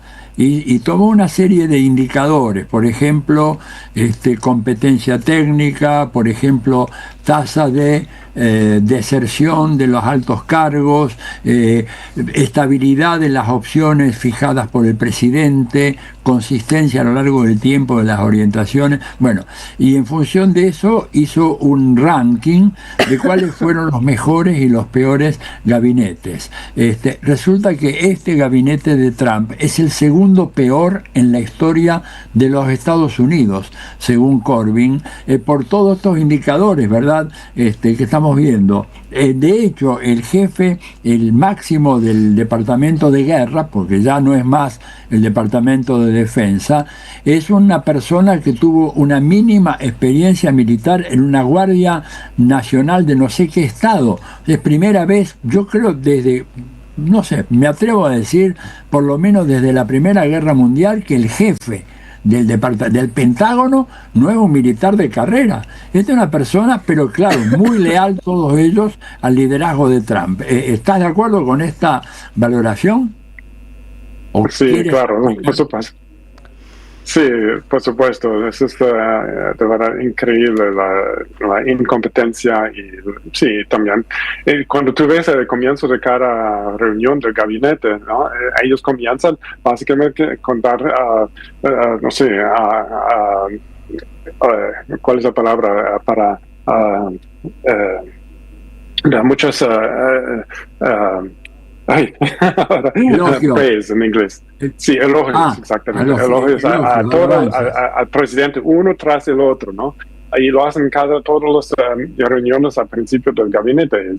Es increíble, ¿no? Eso es solamente para asegurar su posición dentro del gobierno y no importa nada más, ¿no? Es verdad, algo que nunca se ha visto antes. Bien, sí, y bueno, un poco también analizar cómo, no sé, qué repercusión tuvieron las palabras más allá de las ridiculeces, porque se ponía nervioso porque no tenía el teleprompter y entonces hablaba pavadas, no se puso a hablar en ese escenario de las escaleras mecánicas, y la verdad que dio vergüenza ajena de los negocios, de que el mármol la verdad que sí, como empezaste diciendo vos, es una decadencia, una muestra más de la decadencia de ese imperio realmente. Pero el discurso tan agresivo hacia la migración, hacia todo, ¿no? Porque repartió no quiero decir una mala palabra, insultos y agresiones para todo el mundo y retrógrado, su postura antirracional, anticientífica con la cuestión del carbono.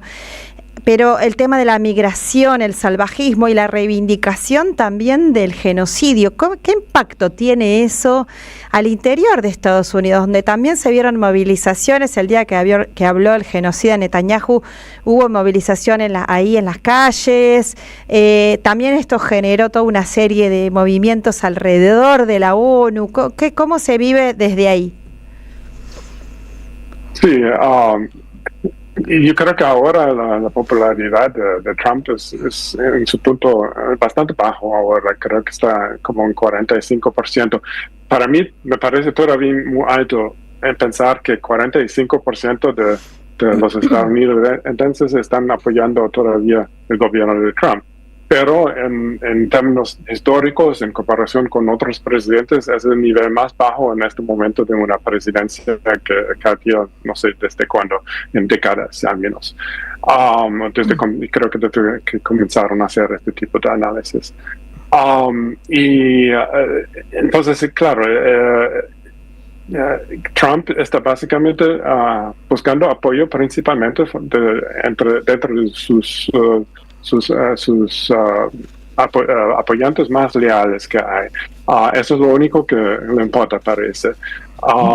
Claro, y hay algunos, y si me preguntaste antes también sobre eso, algunos conflictos internos, como siempre, pero al mismo tiempo Trump ha sido tan eficiente en expurgar todo el disenso dentro de su partido, como ningún otro presidente. En este sentido, él lo ha hecho en una manera impresionante, como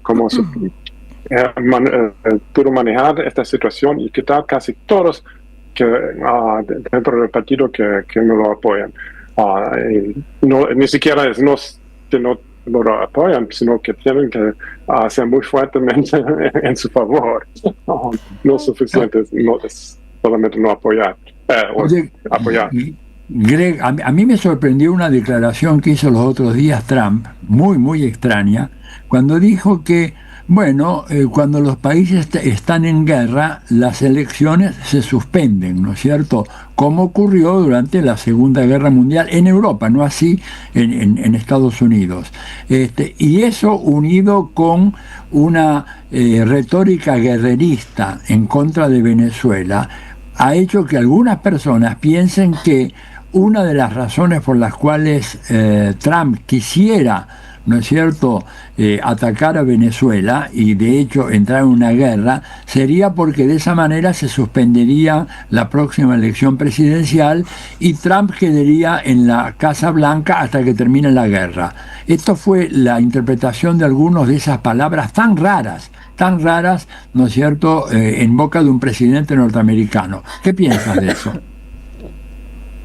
En verdad no escuché exactamente qué dijo, entonces no sé los detalles, pero claro, esto es todo el mundo está, que al menos los que no apoyan o están en contra de Trump, están pensando qué va a pasar en las próximas elecciones, porque él no va a tener popularidad.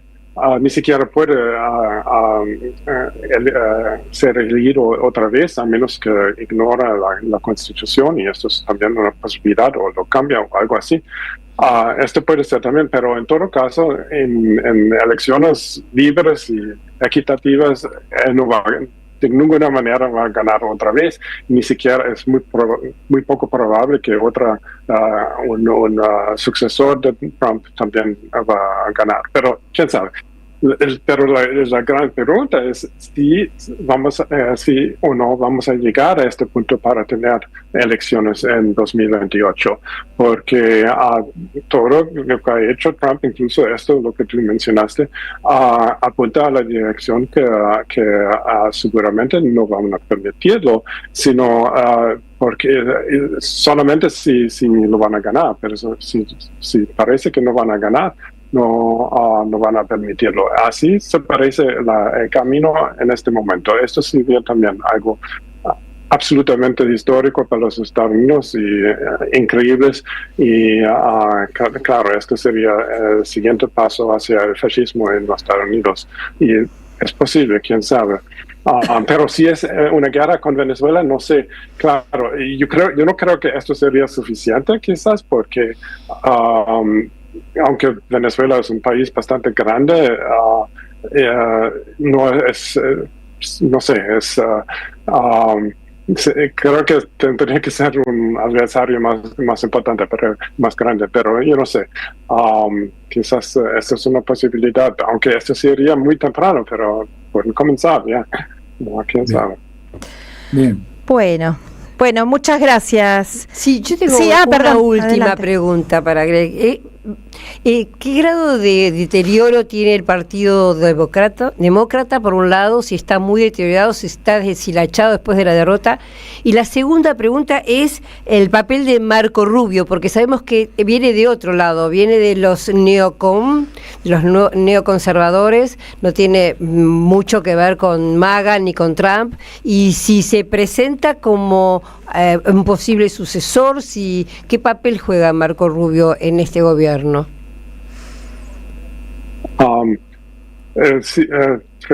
¿Cuál fue tu primera pregunta? La primera es si el Partido Demócrata, si tiene peso, si está todavía peleados entre ellos.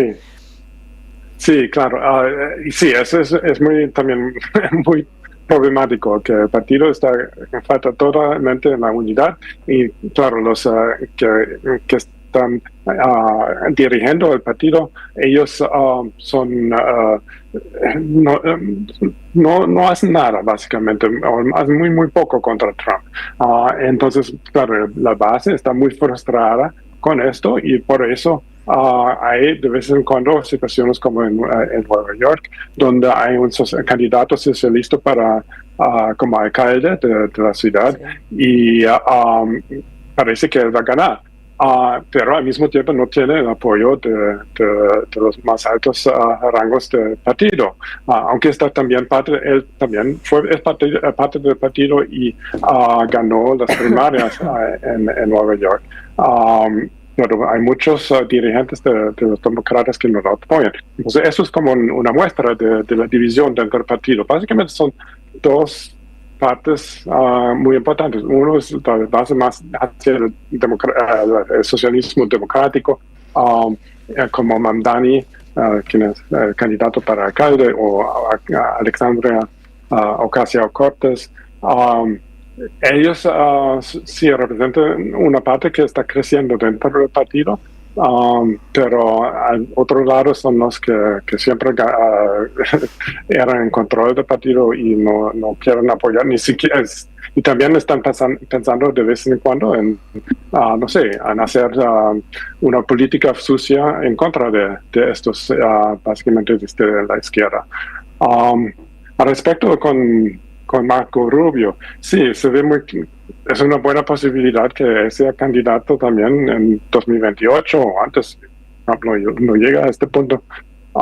Y claro, y él es una persona muy peligrosa, igualmente como Trump, aunque tiene otros, yo no sé exactamente cómo evaluar por sus políticas, pero claro, él no tiene ningún problema en comenzar guerras nuevas, y es la persona principal detrás de la movilización contra Venezuela y también contra Cuba, por supuesto. Sí, esto sería también bastante grave si él fuera el sucesor de Trump, especialmente para América Latina, pero creo que para todo el mundo. Bueno, Gregory, te agradecemos muchísimo esta participación. Gregory Wilpert, no sé si lo estoy pronunciando bien. Te agradecemos la participación en Diálogo Internacional, y bueno, te estaremos llamando una próxima vez para seguir analizando estos desafíos que nos ponen estos pretenciosos supuestos amos de la humanidad. Gracias. Bueno, ahí está.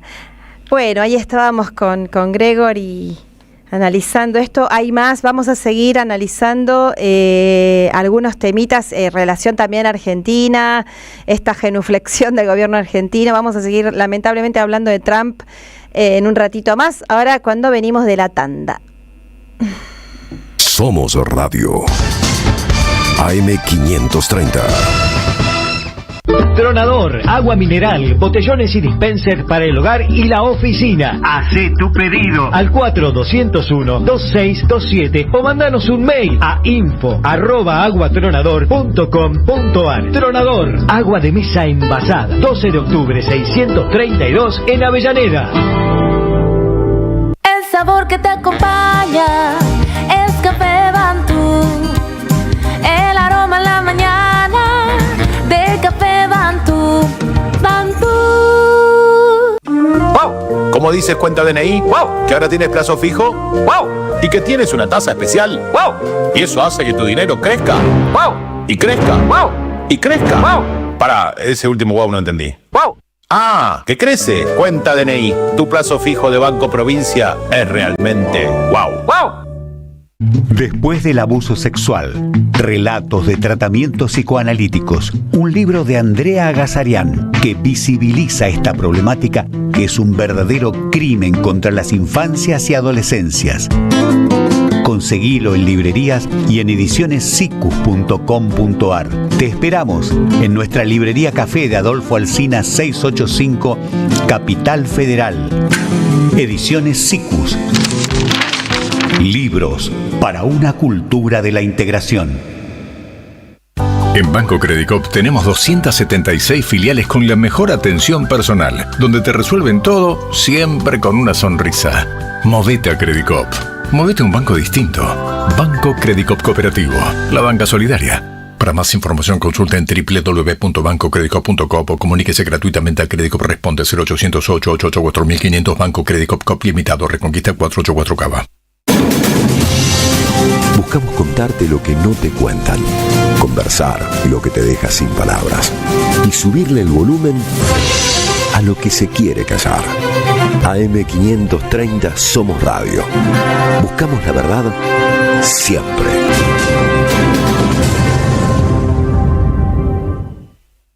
Diálogo Internacional hasta las 20 en AM530. Somos Radio.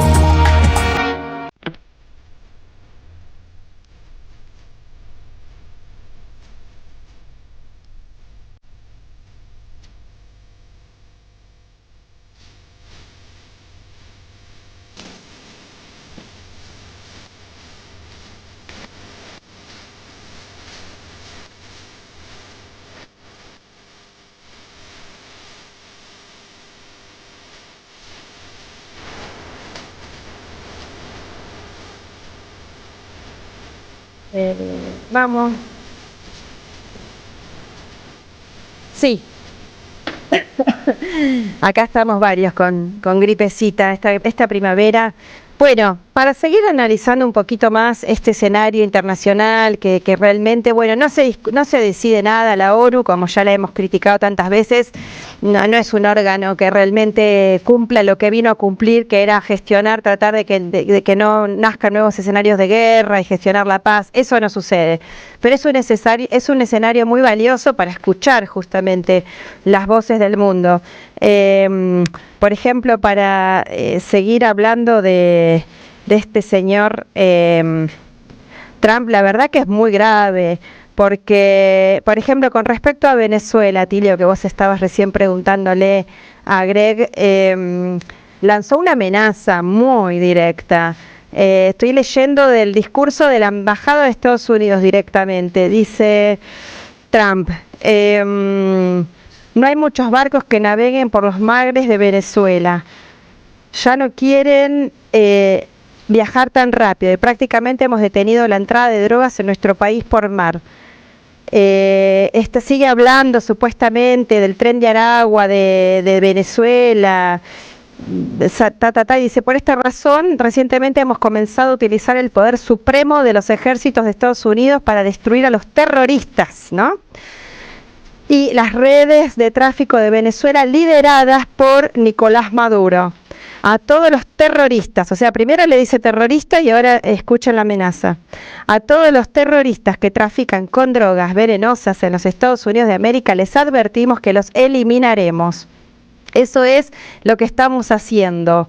No tenemos otra opción. No podemos permitir que esto suceda, bla, bla, bla. Y después más adelante también se atreve también incluso a meterse con el gigante del sur, con Brasil. Dice, Brasil se enfrenta ahora, después de decir que qué lindo, que tiene química, que gusta de más o menos una declaración de amor para Lula, ridícula, después dice, en su discurso ya dice, Brasil se enfrenta ahora a importantes aranceles en respuesta a sus esfuerzos sin precedentes por interferir en los derechos y libertades de nuestros ciudadanos estadounidenses y otros, con censura, represión, instrumentalización, corrupción judicial y persecución de críticos políticos en Estados Unidos. Bueno, ¿no? También la injerencia absoluta. ¿Qué decís, Atilio?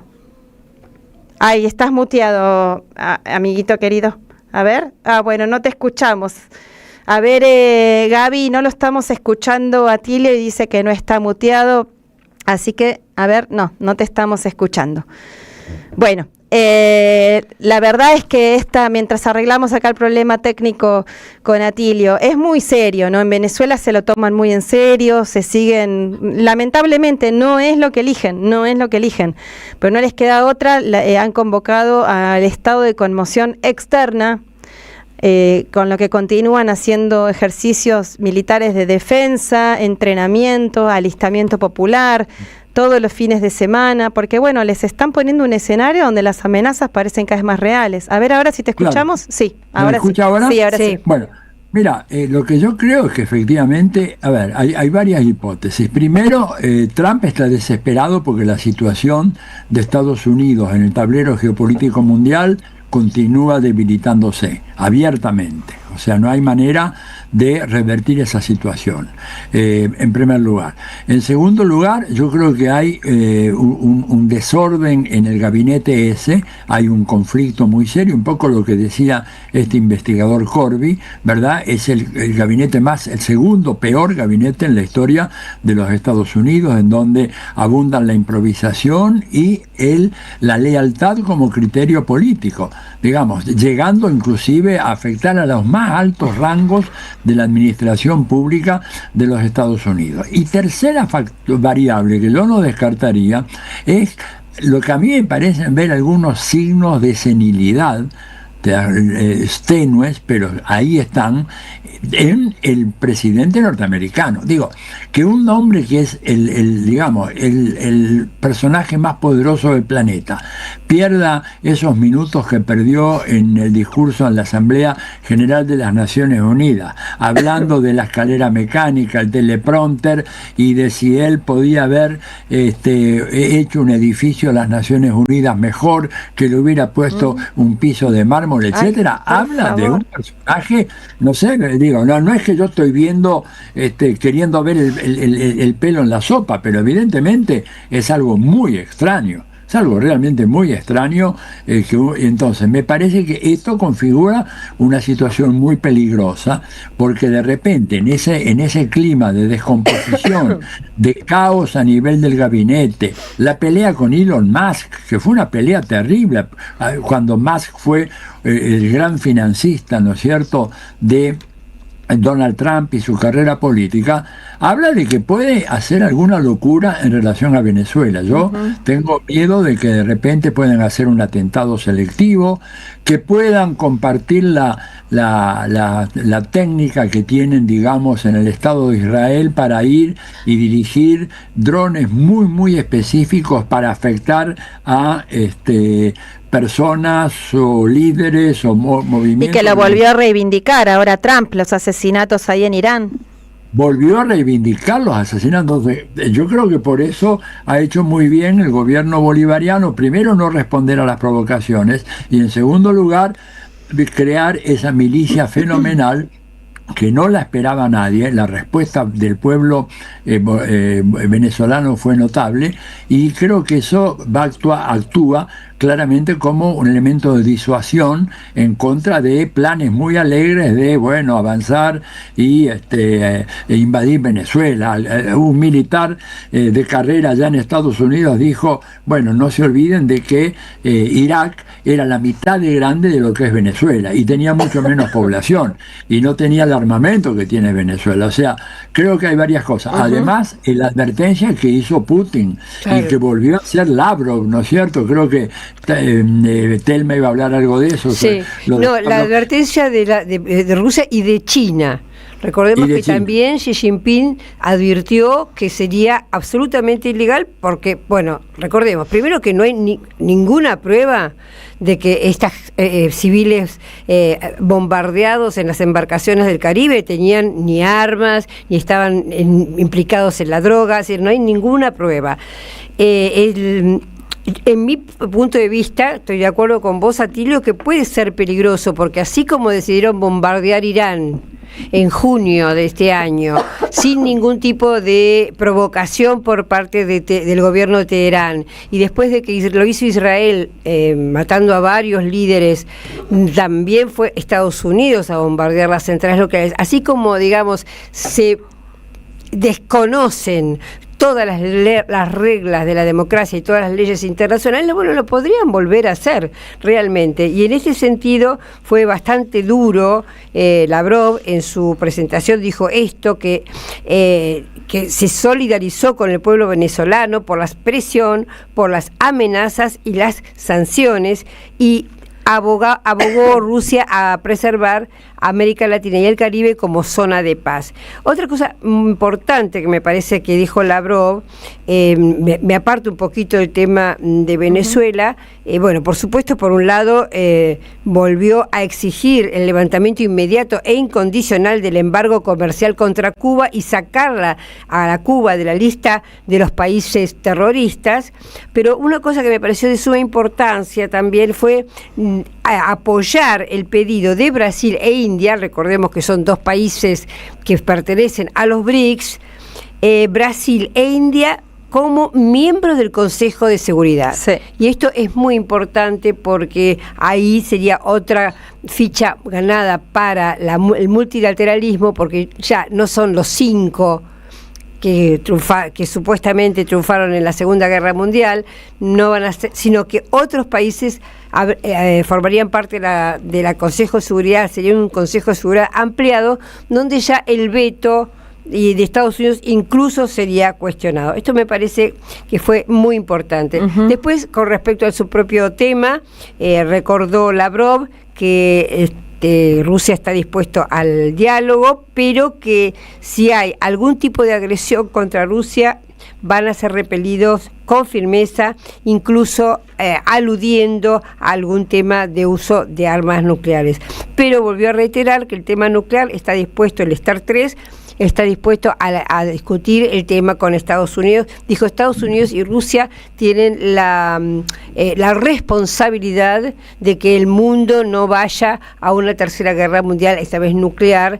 La responsabilidad es de Rusia y Estados Unidos, y pidió una vez más a seguir, o sea, demostró la voluntad de Rusia de estar de acuerdo en hablar sobre este futuro tema nuclear para desnuclearizar el mundo, ¿no?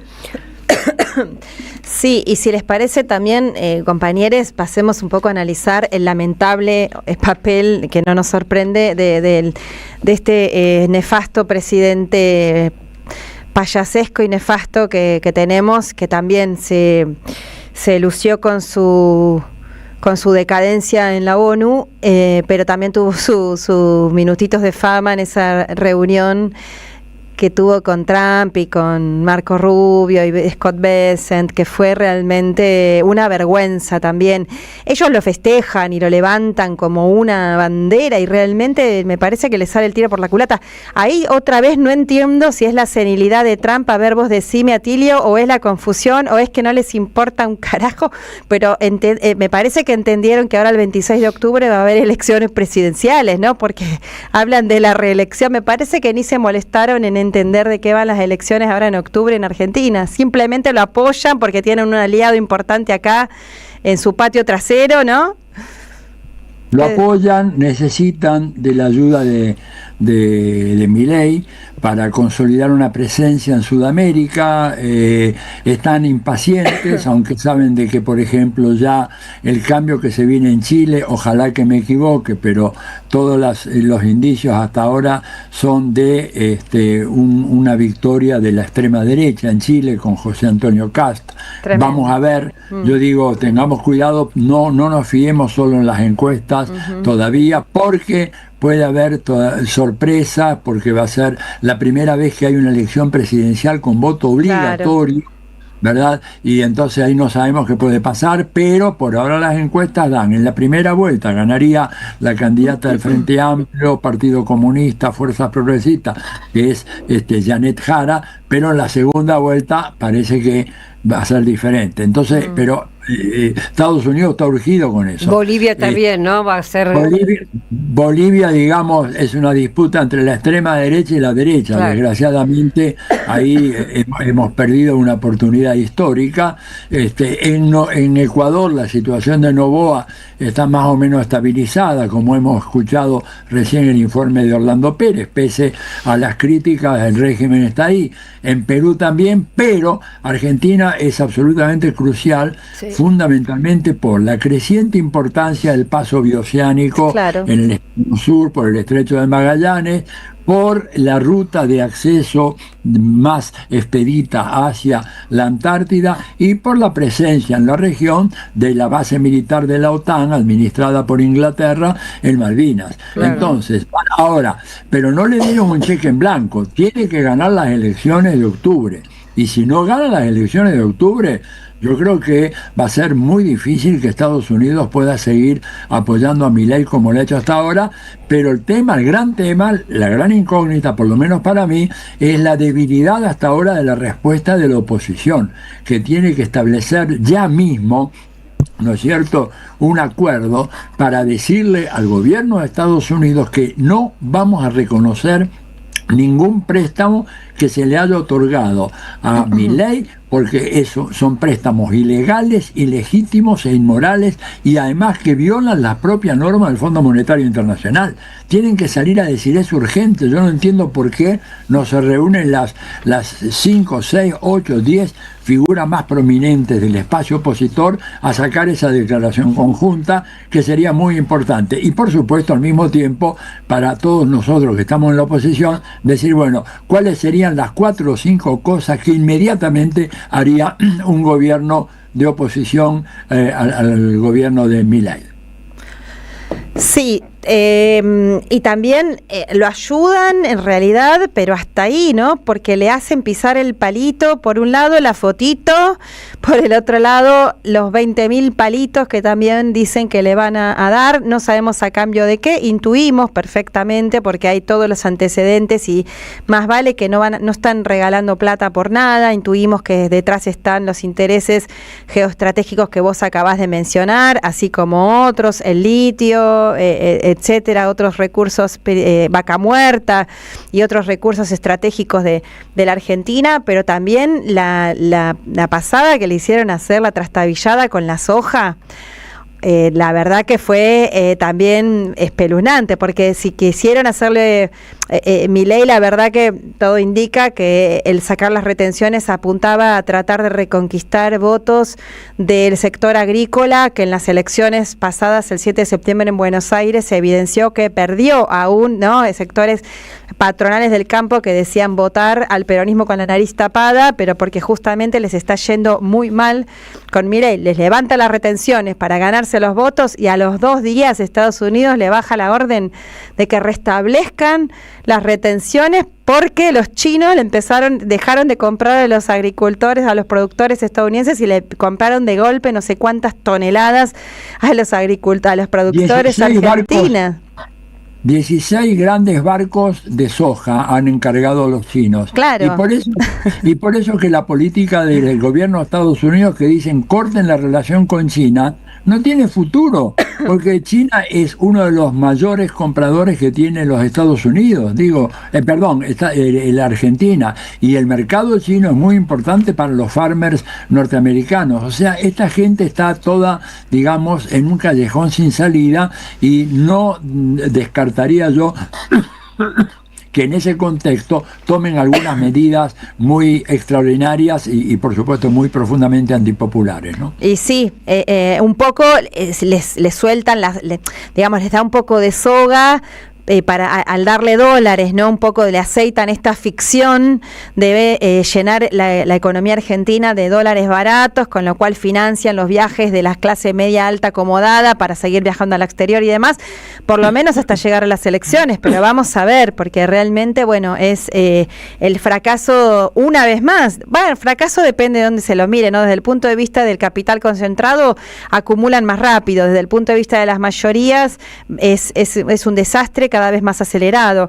Pero por último, también para comentar acá, para terminar de hablar de los desastres y vergüenzas ajenas internacionales que nos hace pasar este personaje nefasto, esto se coronó con la reunión que tuvo con el genocida de Netanyahu, que andaban ahí a los abracitos y a los besitos, y bueno, realmente también, si piensa que eso lo va a ayudar electoralmente, yo creo que eso es muy reducido en la Argentina, porque acá también, si bien hay la derecha de la comunidad judía casi importante, también hay un montonazo de personas, como en todo el mundo, que cada vez más repudian a ese genocida. Así que vamos a pasar ahora, si les parece bien, ya que reintroducimos el tema de Gaza y el genocida. Ustedes saben que está la flotilla Sumud yendo para Gaza una vez más, intentando llegar con víveres, con remedios, con medicinas, con alimentos, y estuvo siendo ya, hubo atentados contra la flotilla, tiene antecedentes también graves. Otros años, hace como 10 años bombardearon a uno de los barcos, ¿no? Hubo un montón de muertos. Sí, un barco turco era, me acuerdo que incluso se usaron las Taser contra las hubo una especie de invasión del ejército israelí a las embarcaciones, y llegó a haber varios muertos, algunos turcos. Yo me acuerdo de los turcos que hubo un problema grave con Turquía en relación a esto. Ahí está. Así que bueno, ahora está llegando. Hay varios argentinos y argentinas presentes en algunos de esos barcos que forman parte de la flotilla Sumud. Por eso queremos ahora compartirles un audio que nos hizo llegar la compañera del FIT, Celeste Fierro, que está presente en uno de los barcos. Vamos a compartir ahora, a escuchar lo que nos cuenta. A ver. Estamos en el día 27 desde que intentó salir la flotilla de Barcelona. Nosotros, en el barco en el que soy parte, es nuestro día 22 de navegación, el Adara, que es parte de la flotilla Sumud Global. Es una misión humanitaria, internacionalista, voluntaria, que tiene la representación de personas de más de 44 países, donde nos hemos ido encontrando con diversas embarcaciones en Túnez, en Italia y en Grecia. Y nuestro objetivo fundamental es lograr abrir un corredor humanitario, llevar la ayuda que tenemos en nuestros veleros y romper el bloqueo genocida que mantiene Israel, condenando al pueblo palestino ya no solo a morir bajo los escombros, a tener que huir de sus casas, de sus territorios, sino que ya está matando de hambre a ese pueblo, usando los alimentos como herramienta de guerra. Sabíamos que esta misión es peligrosa, porque en nuestros veleros llevamos alimentos y solidaridad internacional, y enfrente tenemos a uno de los ejércitos más crueles, que vemos día a día lo que hace contra el pueblo palestino, y sin embargo estamos convencidos de lo que estamos haciendo, que es por Palestina y que es por toda la humanidad. Sabemos que corremos peligro, ya lo han dejado claro en Túnez atacaron 2 embarcaciones y hace 3 noches atrás con decenas de drones sobrevolaron toda la flotilla, y alrededor de las 11:30 de la noche empezaron a interferir las comunicaciones de la radio, se empezaron a sonar estruendos fuertísimos y se atacó a 10 embarcaciones arrojando distintos artefactos, en algunos casos hasta tirando como un líquido que al día de hoy no sabemos qué sustancia es, en otros dañaron velas, un mástil de uno de los veleros. Claramente entendemos que es un mecanismo para meter miedo, para amedrentar en esta guerra psicológica, para intentar que la flotilla no avance. Lo cierto es que nos hemos demorado por esa razón 2 días más, hasta que nos hemos vuelto a organizar ante el fallo de uno de los barcos, reordenar a toda la gente para continuar la mayoría en esta misión, la más grande en la historia, y esto ha logrado con la fuerza y el empuje de las movilizaciones en todo el mundo, que estados que vienen siendo cómplices con el genocidio tengan que sacar declaraciones, ahora enviar barcos para proteger. Lo cierto es que nosotros vamos a seguir exigiendo que se rompan relaciones políticas, diplomáticas, comerciales con Israel. No se puede tener vínculo con un estado genocida, y por supuesto pedir la mayor solidaridad, la difusión, seguir difundiendo lo que está haciendo el sionismo en la Franja de Gaza y en Cisjordania, en toda Palestina, denunciando este genocidio y por supuesto no sacando los ojos de la flotilla. Se agradece el acompañamiento, la difusión, y bueno, desde Argentina sigamos impulsando todas las acciones, diciendo con claridad no en nuestro nombre. El presidente tiene un vínculo completamente cercano con Netanyahu y su plan, lo volvimos a ver esta semana y tenemos que decir no en nuestro nombre. Sabemos lo que es un genocidio en nuestra historia y no podemos permitir que se banque eso. Por eso desde acá vamos a continuar por Palestina, por la humanidad y por supuesto seguir exigiendo la Palestina libre del río al mar, y vamos a abrir ese corredor humanitario tan necesario en este momento. Bueno, ahí teníamos la palabra de Celeste Fierro, compañera militante referente del FIT, que está presente en la flotilla. Así que bueno, es muy interesante tener el testimonio de primera mano de quienes están allá poniendo el cuerpo a pesar de las amenazas de Israel. Claro, ahora se complica para Israel bombardearlos impunemente porque, como decía Celeste, están siendo acompañados por un barco de la Armada Española y otro de la Armada Italiana. Así que de todas maneras vamos a ver qué pasa. Se nos va el programa, vamos a leer, Telma, Tilio querido, a ver quién es el ganador o la ganadora del libro que estamos sorteando, que es La dictadura del capital financiero, de Bruno Napoli, Celeste Perosino y Walter Bosicio. A ver, acá me pasa Leandro Deza. El ganador es, chachán, Abel de la Ferrere, una escucha de siempre de la radio M530, Abel de la Ferrere. Tenés que pasar a buscar el libro por la librería, el libro de Ediciones Continentes, tenés que pasarlo a retirar por la librería Badaraco, que queda en la avenida Entre Ríos 921 de la ciudad de Buenos Aires. Bueno, queridos y queridas amigas, gracias por estar un sábado más acá con Diálogo Internacional. Gracias Gabriel, gracias Ailén, gracias Leandro. Quédense escuchando El tango será popular o no será nada. Telmi querida, te saludo, que andes bien. Dale, hasta el sábado que viene. Hasta el sábado que viene. Atilio querido, hasta el sábado que viene. Y nos despedimos. Hasta la victoria siempre. Siempre se van los imprescindibles, ¿viste?